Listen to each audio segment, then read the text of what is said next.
Hello friends, आप सभी को नमस्कार। मैं हितेश कुमार एक बार फिर से आप सभी का ज्ञानकोश यूट्यूब चैनल में स्वागत करता हूं। आज है 26 फरवरी और 26 फरवरी से जितने भी करंट अफेयर्स बनेंगी वो हम आज की वीडियो में चर्चा करेंगे। इस वीडियो का पीडीएफ आप सभी को ज्ञानकोश टेलीग्राम चैनल पर मिल जाएगा या ज्ञानकोश नाम से ही फेसबुक पेज है, आप लोग वहां से भी इसके पीडीएफ को डाउनलोड कर सकते हैं। तो चलिए शुरू करते हैं आज की कुछ महत्वपूर्ण करंट अफेयर्स। बात करते हैं पहले प्रश्न की। तो सबसे पहला प्रश्न है कि नम्मा चेन्नई स्मार्ट कार्ड लॉन्च किया गया। तो जो नम्मा चेन्नई स्मार्ट कार्ड है ये किसके द्वारा लॉन्च किया गया है? तो सबसे पहली बात तो यही है कि इस कार्ड को लॉन्च किया है आईसीआईसीआई बैंक ने, यानी कि आईसीआईसीआई बैंक ने अब नम्मा चेन्नई स्मार्ट कार्ड लॉन्च किया है। ये क्या है? ये कॉमन पेमेंट कार्ड सिस्टम है। ये कॉमन पेमेंट कार्ड सिस्टम है, इसके द्वारा पेमेंट करी जाएगी और इसमें कार्ड ब्लॉक करने का सिस्टम भी होगा, अनब्लॉक करने का, सक्रिय करने का, पिन रिसेट करने का, ये सारी की सारी सुविधाएं जो है वे इस कार्ड में भी मौजूद मिलेंगी। तो ये सारी सुविधाएं जो है ये इस कार्ड के साथ में दी जाएगी। अब बात करते हैं, क्योंकि आईसीआईसीआई बैंक ने लॉन्च किया है तो इस बैंक के बारे में भी थोड़ी बातें पढ़ते हैं। जैसे कि सबसे पहले तो आपने बहुत कम जानने को मिला होगा कि आईसीआईसीआई बैंक की फुल फॉर्म क्या है। देखिएगा, industrial credit and investment corporation of India. Industrial credit and investment corporation of India जो है वो आईसीआईसीआई बैंक की फुल फॉर्म है। उसके बाद हम बात करते हैं इसकी स्थापना कब हुई थी। तो इस बैंक की जो स्थापना है वो 5 जनवरी 1994 में करी गई थी। इसका मुख्यालय कहाँ है? तो इसका मुख्यालय है वडोदरा में। और इसके अगर हम अध्यक्ष की बात करें तो आईसीआईसीआई बैंक के अध्यक्ष जो हैं वे है गिरीश चंद्र चतुर्वेदी। यानी कि पूरी जानकारियां, इस प्रश्न से पूरी जानकारियां पढ़ी, प्लस इसके साथ साथ में जो आईसीआईसीआई बैंक से संबंधित जानकारियां हैं वो भी हमने पढ़ ली है।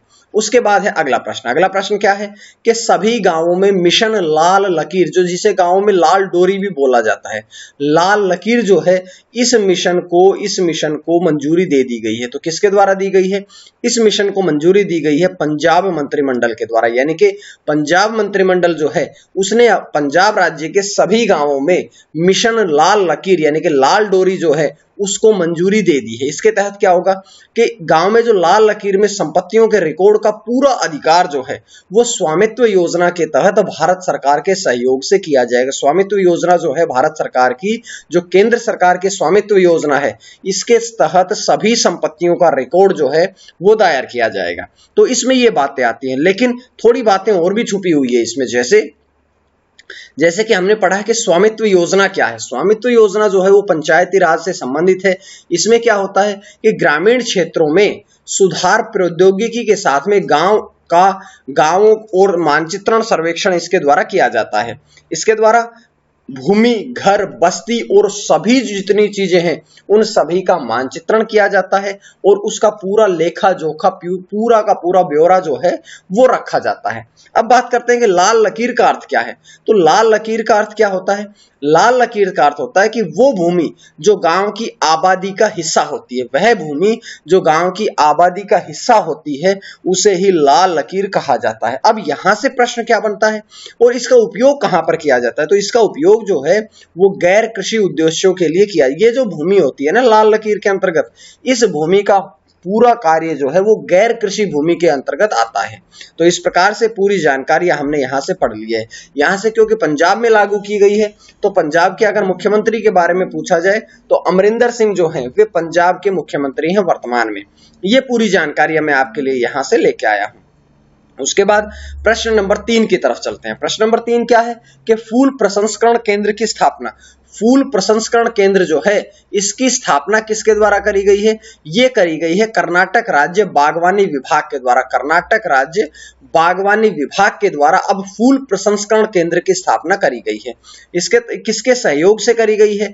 तो अंतरराष्ट्रीय फूलों की नीलामी बेंगलुरु, इसके साथ मिलकर के कर्नाटक राज्य बागवानी विभाग ने फूल प्रसंस्करण केंद्र की स्थापना जो है ये करी है। इसके द्वारा क्या होगा कि जो फूल नहीं बिके हैं उनका विभिन्न उपयोग, विभिन्न स्थान पर विभिन्न उत्पादों में उपयोग किया जाएगा। तो इस बात के लिए ये जो फूल प्रसंस्करण केंद्र है इसकी स्थापना करी गई है। अब बात करते हैं थोड़ी बातें और भी, जैसे कि कर्नाटक में शुरू करा गया है तो कर्नाटक के बारे में बात करते हैं। कर्नाटक की राजधानी कहाँ है? बेंगलुरु। कर्नाटक में जिले कितने हैं? 30। कर्नाटक की राजभाषा कौन सी है? कन्नड़। कर्नाटक का गठन कब हुआ था? 1 नवंबर 1956 को। कर्नाटक के राज्यपाल कौन है? वजुभाई वाला। और मुख्यमंत्री कौन है? BS येदुरप्पा, जो कि भाजपा पार्टी से है। यहां कर्नाटक से संबंधित जानकारियां ये भी मिलती है कि कर्नाटक में विधान परिषद की कितनी सीटें हैं? 75।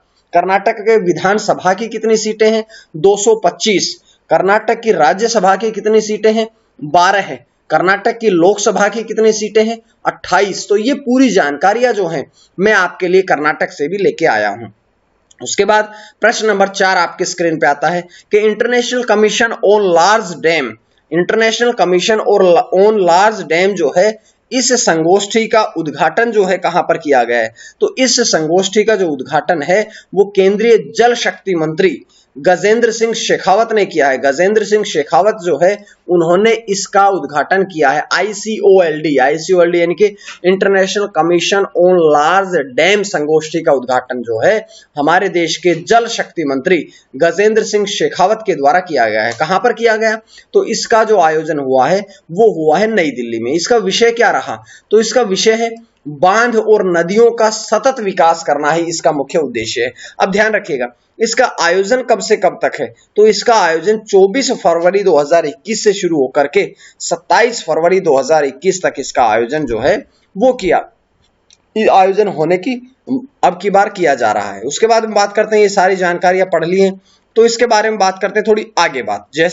जैसे कि इसका जो national commission on large dam है इसके बारे में भी थोड़ी बातें पढ़ते हैं। जैसे कि वर्तमान में इसके अध्यक्ष कौन है? Michael Rogers. स्थापना कब हुई थी? 1928। मुख्यालय कहां पे है? पेरिस, फ्रांस में अब इसका मुख्यालय है। और इसके साथ साथ ये पूरी जानकारियां मैंने आपको दे दी है। जिसके बाद बढ़ते हैं हम अगले प्रश्न की तरफ। तो अगला प्रश्न क्या है? प्रश्न नंबर 5 आपके लिए स्क्रीन पे आता है कि 2020 में, वर्ष 2020 में भारत का शीर्ष व्यापारिक भागीदार देश जो है वो कौन सा बना है? भारत देश का शीर्ष व्यापारिक भागीदार देश जो बना है वो कौन सा बना है? तो ध्यान रखिएगा, अब 2020 में चीन देश जो है वो सबसे बड़ा व्यापारिक भागीदार देश जो है वो भारत का बना है। वर्ष 2020 में $77.7 बिलियन का व्यापार जो है भारत ने चीन के साथ में किया है। पूरे वर्ष 2020 में पूरे वर्ष भारत और चीन के बीच में मतभेद जारी रहे, लेकिन इस मतभेद के होते हुए भी चीन देश ने भारत के साथ में सबसे बड़ा व्यापार किया है इस वर्ष 2020 में। दूसरे स्थान पर कौन रहा? दूसरे स्थान पर रहा है अमेरिका। भारत अमेरिका के बीच इस वर्ष $75.9 बिलियन का समझौता हुआ, व्यापार हुआ है। इससे पहले 2018-19 का जो वित्त वर्ष था उसमें अमेरिका के शीर्ष देश था भागीदार, लेकिन अब की बार बना है चीन। तो ये सारी बातें हमने यहां से पढ़ी। अब बात करते हैं कि तीसरा सबसे बड़ा व्यापारिक भागीदार देश कौन सा है? तीसरा जो सबसे बड़ा व्यापारिक भागीदार देश, देखिए पहला चीन, दूसरा अमेरिका और तीसरा है UAE अर्थात संयुक्त अरब अमीरात जो है वो तीसरे नंबर पर रहा है। उसके बाद में बात करते हैं कि चीन देश का सबसे बड़ा भागीदार देश रहा है व्यापारिक। तो चीन के बारे में थोड़ी बातें पढ़ते हैं। जैसे कि चीन की राजधानी कौन सी है? बीजिंग। चीन की मुद्रा कौन सी है? रेनमिंबी। और राष्ट्रपति की अगर हम बात करें तो शी जिनपिंग जो हैं वे चीन के राष्ट्रपति हैं। तो ये पूरी जानकारी हमने यहां से पढ़ ली है।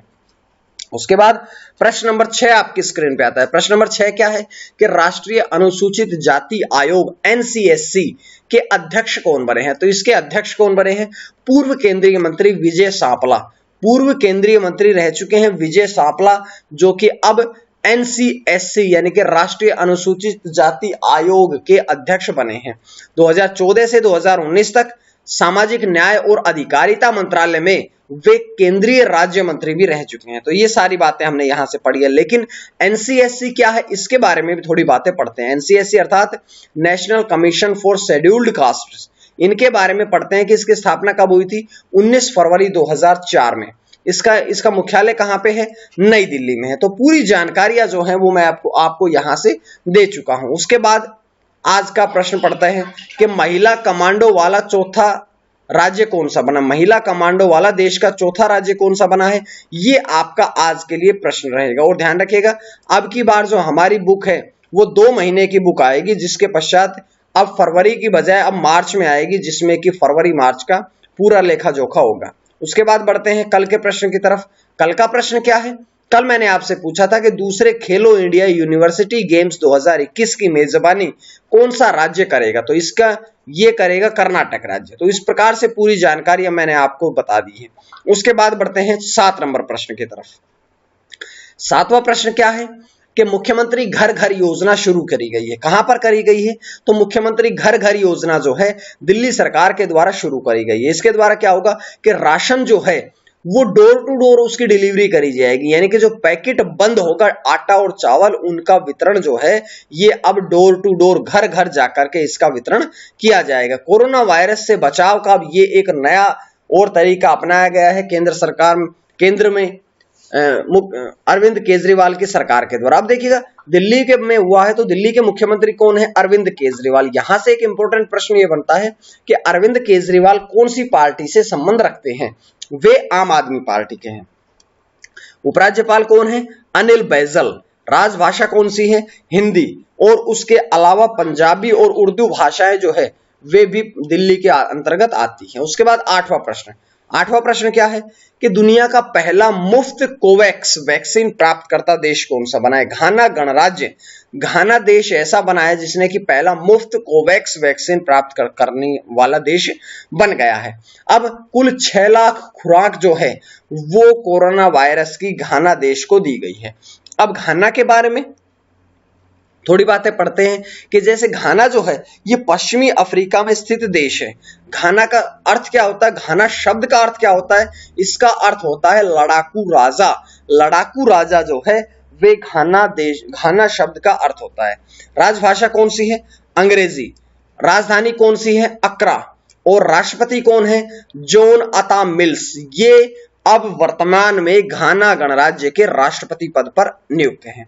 उसके बाद में प्रश्न नंबर 9 की तरफ चलते हैं। 9 नंबर क्या है कि अशांत क्षेत्र, ऐसा कौन सा राज्य है जिसे अशांत क्षेत्र घोषित कर दिया गया है? तो यह है असम राज्य। असम राज्य को वहां के राज्यपाल जगदीश मुखी ने आगामी 6 महीने के लिए अशांत क्षेत्र घोषित कर दिया है। इसमें कौन सा नियम, कौन से अधिनियम के तहत किया गया है? तो सशस्त्र बल विशेष शक्तियां अधिनियम 1958 की धारा 3 में प्रदत्त शक्तियों के अधीन इसे यानी कि असम राज्य को अब अशांत क्षेत्र घोषित कर दिया गया है। यहां से एक प्रश्न और भी है कि असम के अतिरिक्त वर्तमान में मणिपुर, अरुणाचल प्रदेश और नागालैंड जो हैं ये भी इस अधिनियम के तहत फरवरी 2021 के अंत तक अशांत क्षेत्र घोषित किए जा चुके हैं, जिनके बारे में मैं पहले बातें कर चुका हूं। अब उसके बाद में यहां से देखिएगा कि असम घोषित किया है तो असम के बारे में थोड़ी बातें पढ़ते हैं।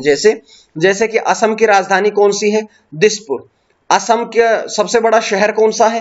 गुवाहाटी। असम में जिले कितने हैं? 33। असम की राजभाषा कौन सी है? असमिया। असम का गठन कब हुआ था? 26 जनवरी 1960 में। असम के राज्यपाल कौन है? जगदीश मुखी। असम के वर्तमान में मुख्यमंत्री कौन है? सर्बानंद सोनोवाल, जो कि भाजपा पार्टी से हैं। तो ये सारी बातें हमने यहां से पढ़ ली है। उसके बाद बढ़ते हैं हम आज के आखिरी प्रश्न की तरफ। आज का आखिरी प्रश्न कौन सा है? तो आज का आखिरी प्रश्न है कि परिवहन बसों में संपर्क रहित टिकट सेवा लॉन्च करी गई है। ये किसके द्वारा करी गई है? ये दिल्ली सरकार के द्वारा करी गई। और जो भी डीटीसी बसें हैं, डीटीसी यानी कि दिल्ली परिवहन निगम की जितनी भी बसें हैं उनमें अब ये ई टिकट सेवा लॉन्च कर दी गई है, यानी कि ये संपर्क रहित टिकट सेवा है। उसके बाद में ध्यान रखिएगा इसका उद्देश्य क्या है कि कोरोना वायरस के प्रसार को रोकना ही इसका मुख्य उद्देश्य है। उसके बाद एक छोटी सी जानकारी और भी थी कि अब यूपीएसआई के फॉर्म आ चुके हैं। हम अभी आपको तुरंत अभी मार्च में ही आपके मूल विधियों की क्लासेस भी शुरू कर देंगे। तो आज के लिए इतना ही। उम्मीद है आपको करंट अफेयर्स की सीरीज पसंद आ रही है, उसके साथ साथ में मूल विधियों की सीरीज भी पसंद आएगी। तो आज के लिए इतना ही। मां सरस्वती की कृपा आप सभी पर बनी रहे। पीडीएफ के लिए टेलीग्राम चैनल को ज्वाइन करें और फेसबुक पेज को ज्वाइन करें। आज के लिए इतना ही। धन्यवाद।